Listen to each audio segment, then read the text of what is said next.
Hello everyone, সবাই কেমন আছেন? আশা করি সবাই ভালো আছেন।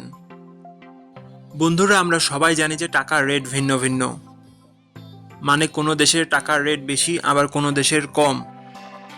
কিন্তু আপনি কি জানেন আজকের দিনে চীনের এক ইউয়ান সমান বাংলাদেশের কত টাকা হয়? আপনার ধারণা কি ঠিক, নাকি অবাক হওয়ার মতো কোনো চমক আছে? এই ভিডিওটি বিশেষভাবে আপনার জন্য তৈরি, তাই শেষ পর্যন্ত দেখুন। কারণ আপনি যদি নিয়মিত টাকার রেট জানেন, তাহলে অর্থ লেনদেন বা বিদেশ থেকে পাঠানো রেমিটেন্সে লাভবান হতে পারেন। আজ শনিবার 24শে জানুয়ারি 2026। আজ চীনের 1 টাকা সমান বাংলাদেশের 17 টাকা 54 পয়সা, আর অপরদিকে বাংলাদেশের 1 টাকা সমান চীনের 0 টাকা 057 পয়সা। বন্ধুরা, টাকার রেট প্রতি মুহূর্তেই বদলায়, আর এই পরিবর্তন আপনার আয়, খরচ, এমনকি সঞ্চয়ের উপর প্রভাব ফেলে। তাই নতুন রেট সবার আগে জানতে এখনই চ্যানেলটি সাবস্ক্রাইব করুন এবং বেল আইকন প্রেস করুন, যাতে কোনো আপডেট মিস না করেন। ধন্যবাদ, দেখা হবে পরবর্তী ভিডিওতে।